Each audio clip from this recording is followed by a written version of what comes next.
Thank you for joining IAB There. Hello, everyone. My name is Eric John. I head up IAB's Media Center, the home of cross-screen, cross-channel media for IAB, which includes video and audio. We serve as the conduit between buyers and sellers and offer best practices, industry standards, and market-making forums like this, IAB There, which is our gathering of people across the digital media ecosystem to discuss the future of the industry. Today, I am excited to invite our special guest, John Hochter. He is the general manager of LiveRamp TV, co-founder of Data Plus Math, which was acquired by LiveRamp in 2019. We're going to be discussing the value of measuring cross-screen advertising on TV, CTV, and more. Just by way of background, John is he's the GM for LiveRamp TV, and as I said, the company was acquired in 2019, but people know John as one who's been bridging the worlds of linear and digital video and TV for a while. He actually knows how to make the bridge to understand consumer behavior, brand results, and attribution. And John, I'd love to have you bring you up now and share what some of the challenges that you're seeing with marketers and brands to understand the relationship between these two worlds and these fundamentally different transaction models. What have you learned in the past 5 years or so? I guess I've learned there's still a lot of work to do. There's still a lot of challenges out there. But I guess to start out with, the number one thing that I do hear from marketers is that they know TV works. They know that when they advertise on TV, they drive people to their stores, they get people to go to their websites, they sell more products. So thankfully, TV advertising is driving results. I think the challenges can be really summarized into it's getting harder and harder to plan, to buy, and to measure TV effectively. I think that challenge is kind of rooted in the way that the industry has adapted to keep consumers happy. You know, this the past decade has really been a boon for the consumers. And so everybody who eventually watches this video, right, is going to say, I know a lot about TV. I watch TV. Or maybe I'm a cord cutter. I don't watch TV. But when you really think about it, everyone's watching premium ad-supported video in some way, shape, or form. The delivery path might be different. The company you're subscribing to or watching ad-supported video from might be different. But we're really all consumers of premium video. And what's happened is really obvious for most folks. Like, we've been given choice, right? We no longer have to make sure we are sitting on our couch at 8 p.m. on Thursday to see the sitcom that we like, or the reality show that we've been following, or the drama that we're into. We've been for many years, it actually wasn't that long ago when people did that, right? That's what you did, unless you wanted to wait and see it in a rerun, months later. Now, consumers have really demanded, I want to be able to watch what I want to watch whenever I want to watch it. And so the TV industry as a whole has adapted to that demand. And consumers have been enjoying it. They've been binge watching shows. They've been watching shows on different devices. And it's been wonderful. I love the freedom that that's given me and my family.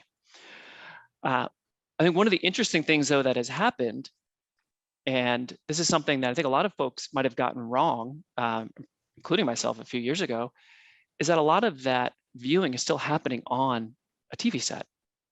And I think that's been one of the big, realizations over the past few years, is that people like watching that video content on that big screen that's hanging in their living room or in their bedroom. And that a lot of that premium video isn't watched, on the go. It's really watched on TVs. There's certainly some of it that's watched on the go, and that's really handy for certain circumstances. But a lot of viewing is happening, through those TV screens. And so the line between digital and TV has blurred, right? When I sit down in front of my TV, and I live just outside of Boston, I'm an Xfinity subscriber. I talk into my voice remote, and it actually is linked to the Peacock app. And all of a sudden I'm watching things through Peacock, almost like I didn't even realize I was getting into Peacock unless they put something on the screen. I'm just watching a TV show.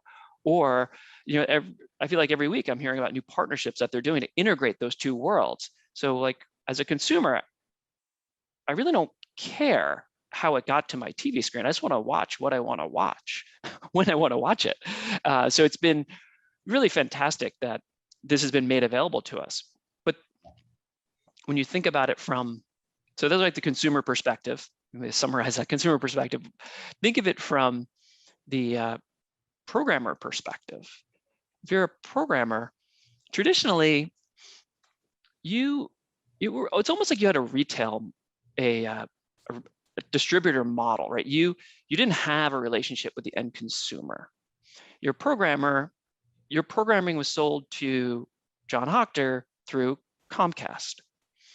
And you entered into carriage agreements.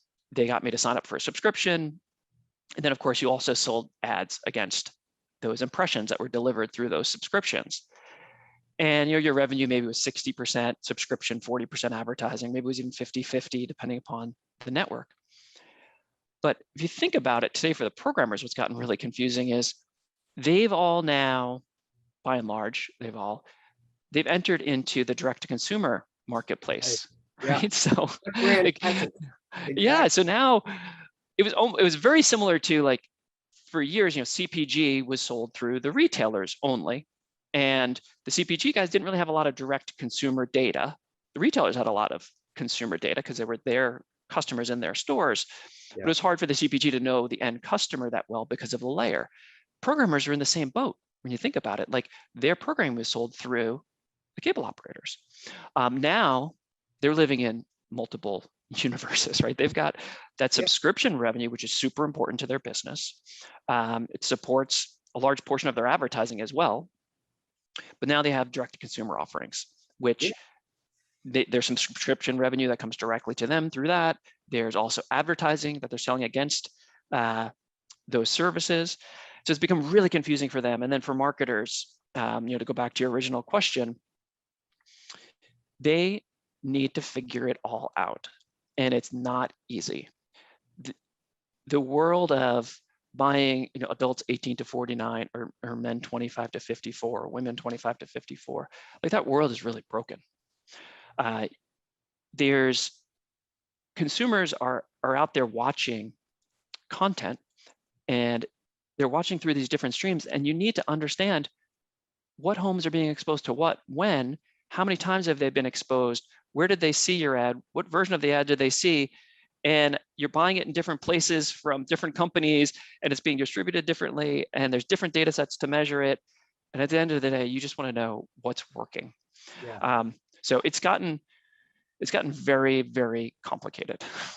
From as you're describing that interesting fact that a publisher is now an advertiser, a publisher, in a sense, it's all becoming retail media, and the realities that understanding the connection. Now, I think the good news is that television is naturally, as all media goes in the direction of digital, there's more data. Could you explain, for folks watching, when you're the TV guy at LiveRamp, if you could describe what the different flavors of television that brands and buyers need to think about now, because ultimately moving from left to program buying and age demo at best, and increasingly moving towards addressability, and then ultimately to, that big browser on your wall, which is CTV. How does data inform all that? Sure. Yeah, so another big change has happened alongside this boon and consumer choice has been the availability of data. So TV used to be just measured by a small panel. And you think about it, a small panel works when there's a small handful of networks to choose between. And everyone's sitting down on their couch, tuning in at 8 p.m., the world that really doesn't exist anymore. And so you think about the future, and we're kind of living in the future. Every day it gets more complicated. People are choosing what they want to watch when they want to watch. And so if you think about it, there's thousands and thousands and thousands of choices. it's hard to measure that. I would say impossible to measure that with a small panel. You need voluminous data. You need much larger data sets. And happily, those data sets have become available, whether it's through the smart TV manufacturers who are using automatic content recognition. Yep. You may have heard ACR talked about. That's basically like the TV being able to identify the content that's being displayed on the glass. It's able to understand that which program this is, as well as which ad is being shown. And it can catalog that and send that information back to know that an exposure happened. That's fantastic, right? That's a great data set to be able to use to measure television. Another data set that is out there is the MVPDs, or the MSOs, or the cable operators, or the satellite providers. I'll use MVPD as a generic term to cover all of them. The MVPDs collect data from their set-top boxes. And so it's a different way of collecting very similar data. Or I'd say the insights you derive from it are very similar. You know, the MVPD can see what services you've tuned into or what channels you're watching. If you kind of bang that up against an ad schedule, you can get a view into what ads the set-top box was tuned to and for how long. There's more complexity to it. Was the TV set on? Was this, there's stuff that needs to be worked out through data processing, but let's just say there's another source of tuning data. I won't call it viewing data, tuning data that is out there and available. Then you think about the streaming services. If you're a programmer and you've launched a direct-to-consumer app, you now can get ad impressions from that, right? You're inserting ads into a one-on-one session that that my household has started with you. You know what I watched. You know what ads I saw. The complexity now is, how do you make sense of all of those different data sets? Perhaps you're getting ACR data, which is basically ad exposure data, right? Viewing data from the smart TV. Perhaps you're getting data from set-top boxes. Perhaps you're getting data from your streaming application. At the end of the day, you need to understand the exposures that are happening within my household as a whole, right? In order to understand the frequency that's been delivered, the reach that you've gotten. And I'm purposely saying household rather than like persons. And I'd probably pause on that, right? Yeah, it's important distinction here. Yeah, I think it's an important distinction. And I'm using household specifically because a TV in a household is a shared device. The TV on my living room, I sit down and watch it. My wife sits down and watches it, and kids watch it. It's there. I don't log into my TV. Perhaps I've logged into a CTV app, but I don't log out on purpose because I don't want to have to remember my passwords. Like I'm logged in. When my wife sits down, she doesn't log me off and then log in herself. So at the end of the day, you wind up getting really household level exposures. And for set-top boxes, obviously, you don't sit down at your set-top box and then identify, oh, it's me watching, it's John Hochter watching. But John, that's such an important point, because when you leave the room and your wife is doing the bad thing of going to the show that she wants without shared viewing, and you argue about it after, that understanding from a brand perspective, having her now in front of the screen means a vastly different thing for a CPG like L'Oreal versus you who has chores on the weekend, and Lowe's needs to get that ad in front of you. Talk about that, because parsing those multi-co-viewed realities is something that I think, coming from the digital space, I grew up with the one-to-one closed loop idea. We're increasingly going to this more consumer-centric, more privacy-centric world, and yet brands want to understand, like, is my ad making a difference to that, not just the household, but to that viewer? How do you parse out those two worlds? So in order to get to the nirvana state, because it would be nirvana if I walked into my living room and I identified that it's me, and then I identify when I leave, that would be wonderful, right? If everyone did that. It's a change in consumer behavior, or it's a new technology that's needed. I think you need one of the two. I think there is a path towards getting consumers to change their behavior if there's a real trade in the value. Right. If when I sit down in front of my TV, I want to self-identify because I'm getting a lot better recommendations, or my TV is like tuning to the most likely show I'm going to love to watch right now. If it gets to know you, right? If there's a value exchange, I might go in and say, hey, it's me, TV. I want to watch TV, especially with all the voice control that's out there. We're not there yet, but never let perfect get in the way of better or good enough or whatever that saying is.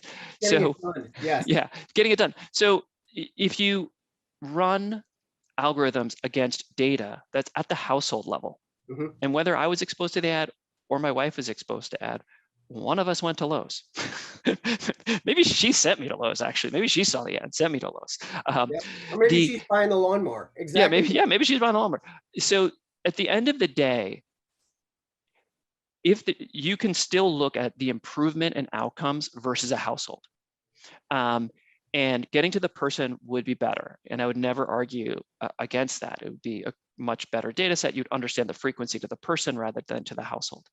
But the world in which we currently live, where consumers aren't doing that, it doesn't mean you shouldn't look at the household and understand how exposures to a household are affecting outcomes, because there is a signal there. And it's a strong signal. It's a very useful signal for marketers. So John, talking about that example, two different people, two different buying patterns, two different viewing patterns, bring it to the real world now of those brands. Like, what are some case examples of brands who are getting it done with the data that you're able to bring to bear? How is it informing media mix modeling? How are planners actually putting this to use in a more real-time digital way? Yeah. So with data plus math, we started the company in 2016.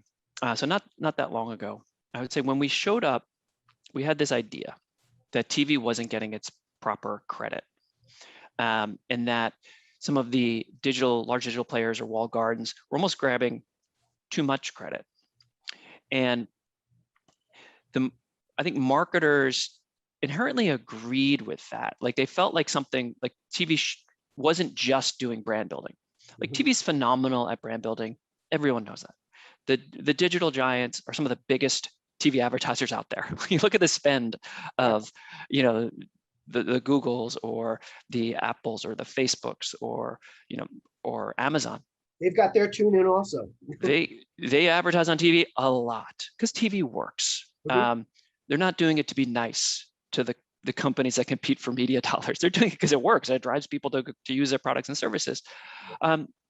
So when we showed up, I don't think anyone was really taking a harder look at the lower funnel activities that TV helps drive. A lot of the lower funnel was just getting kind of gobbled up by digital and digital's attribution models. And a lot of the brand building, there's brand effect studies that you can do on TV, which are really interesting and super important. But we felt like there was this problem that TV had where they weren't raising their hand for credit for getting people to go to stores, visit websites, and purchase products. And so the smart advertisers are ones that are digging in and looking at those connections. And so the first thing that we do for these marketers is, one, we solve the problem that I described earlier around fragmentation. Exposures are happening across all these different delivery paths. Linear TV is still super important. And linear TV is driving a ton of impressions for these advertisers. They need to understand how those are working and where to best place their bets on linear TV. Incremental is now table stakes. Yeah, and if you think about it, you have to tie that data together with the addressable TV that's happening, right? Addressable TV is happening. Programmers are launching addressable TV, and to put that simply, think of traditionally delivered television. To take CTV out of the equation for a second, and we'll get there. Think about just on-demand stuff you might watch through your set-top box, or just think of linear TV that you're watching through your set-top box. Technology is available and business deals are happening that are enabling programmers to light that up in a more addressable way. So you could show me a different ad than my neighbor when I'm watching traditional TV. You got to understand the effect of that, right? You have to understand those exposures versus the linear TV buy. And then lastly, the CTV. If you're an advertiser and all of these ads are still going to my household, to circle back to me, you have to understand the reach and frequency that you've delivered. You have to be able to understand, has this household already seen the ad 10 times on Hulu and Roku? Is the linear incremental or vice versa? Or do you That's where so we have to solve that first, right? We help them understand, okay, what was the actual cross-screen reach and frequency of my campaign? Yeah. Once you've done that, right, and I guess a minor pitch, right, for LiveRamp, we do that with identity, right? Like that's why identity is so core to TV. You have to be able to stitch together these disparate devices. You have to be able to, these different devices, different data sets, different delivery paths, how do you tie them together? We can tie them together at the household for TV, which is super, super powerful. We then tie it together with the outcome that matters for that particular advertiser, that particular campaign. All right, so once you've gotten all the exposures within a household, wouldn't it be awesome to know, did those exposures lead to people, as you mentioned, Eric, going to Lowe's, or maybe going to Lowe's website? And I'm making up this example on the fly because Eric mentioned Lowe's earlier today. Wouldn't that be awesome? Wouldn't it be great to know what parts of the TV campaign that you ran, which hit my household and all the other households throughout the US, worked the hardest? Wouldn't it be great to know if the targeting that you're doing on the streaming platforms, these CTV platforms, was working? Wouldn't it be great to know the incrementality of CTV to linear? And that's really at the heart of what data plus math does. And as you could probably tell from my explanation, why LiveRamp acquired the asset, because the two things go together so well. The future of TV measurement is inherently linked to identity.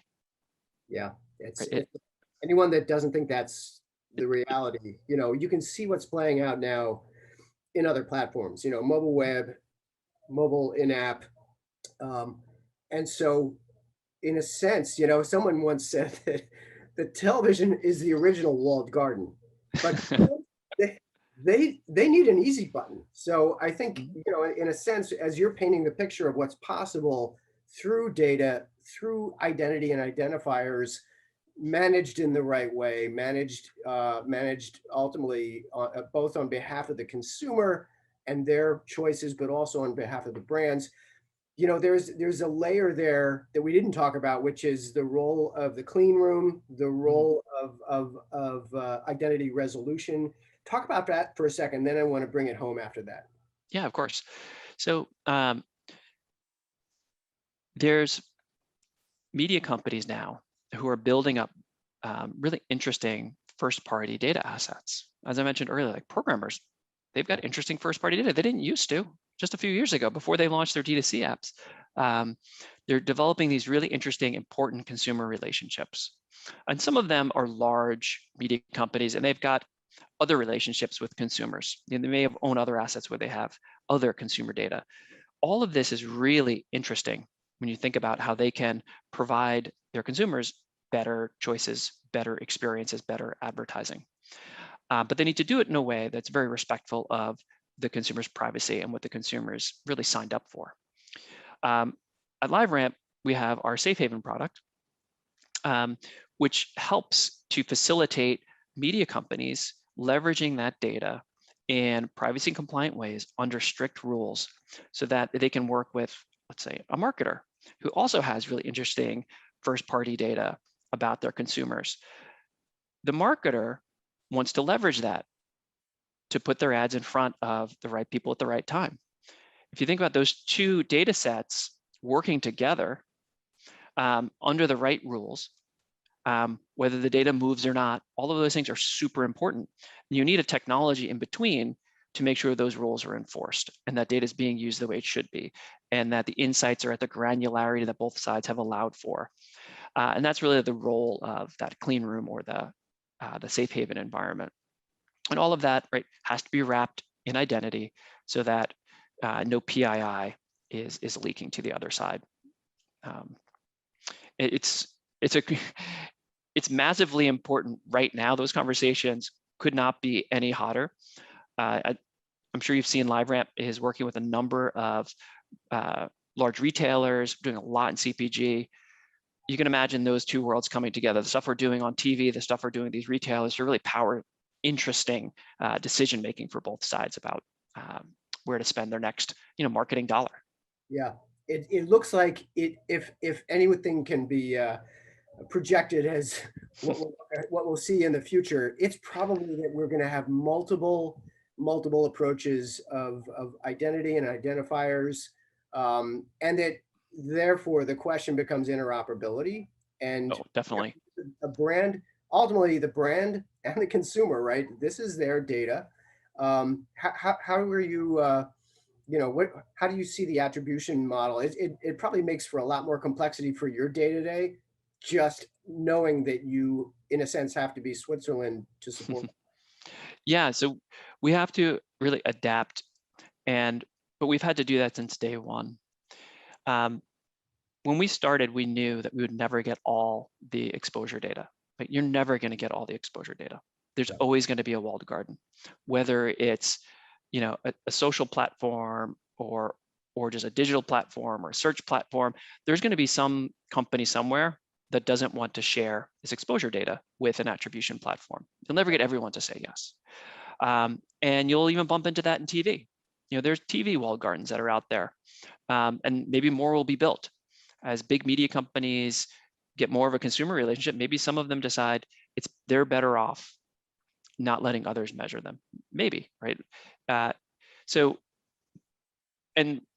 even to put it more simply, we also knew we would never get data on certain media into our platform. So in our platform, we don't get any information on out of home. We don't get any information on print. We don't get any information today on traditional radio.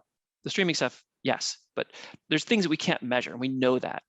The walled garden's kind of like that as part of what we don't have data on. And so you're always just measuring kind of the incrementality of what you have measured over what would have happened in the absence of that media, right? That's the way attribution really has to work.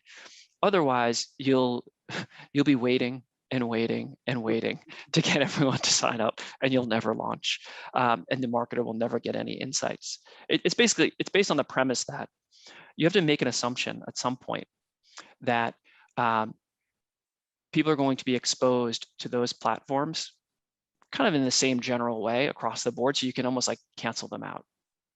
Honestly, it's what used to happen to TV. When I think about it now, like, okay, so think about before TV was actually an input to these attribution models. What did the digital companies all do? They're like, oh, okay, TV, that's in our baseline. Because we assume everyone got the same amount of TV, baseline it, just like they did with out of home and print and radio. And it was the right decision for them to make. Now, and this is one of the changes that we talked about earlier, there's data available on TV.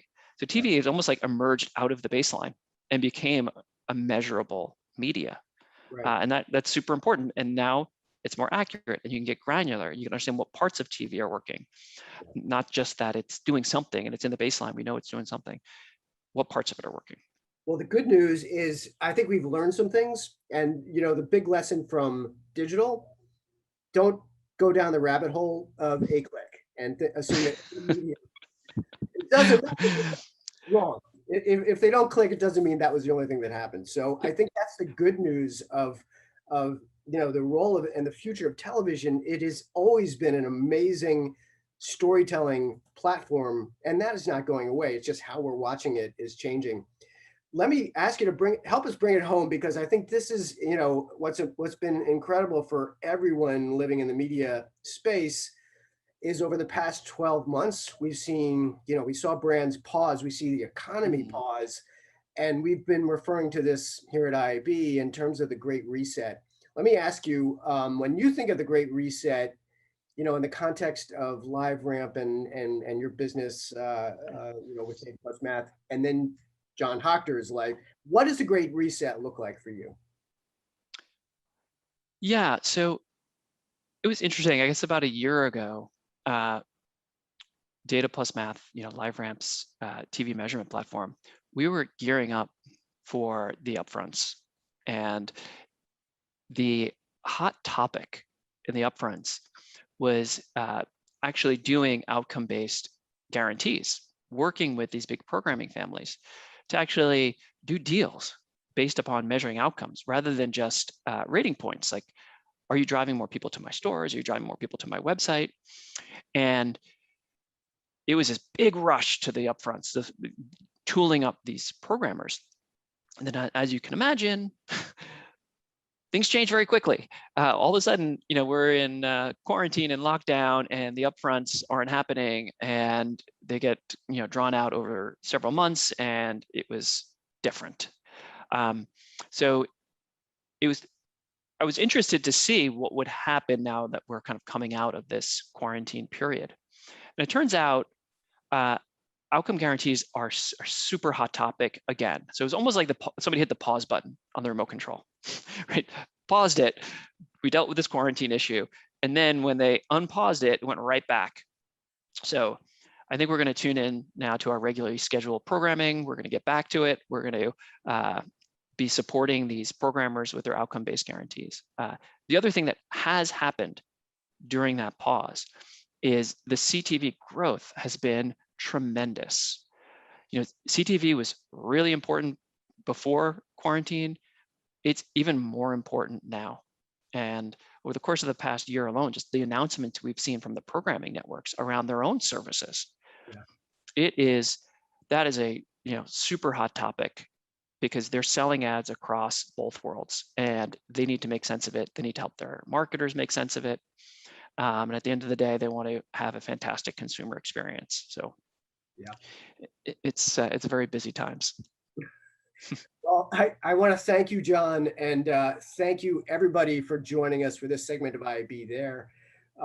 To learn more about the trends we've been discussing today, the future of measurement, attribution, and and cross-platform future of TV and CTV, including the standards and best practices, go to IAB.com and go to liveramp.com, where you'll see some great case studies, great case examples of what John has been talking about in the context of brands. And thanks again. IAB There is a production of the Interactive Advertising Bureau. Our show today was produced by Connor Healy, James Linney, Joe Pella, and Loretta Bain. I'm Eric John. Thanks again, everyone, for watching.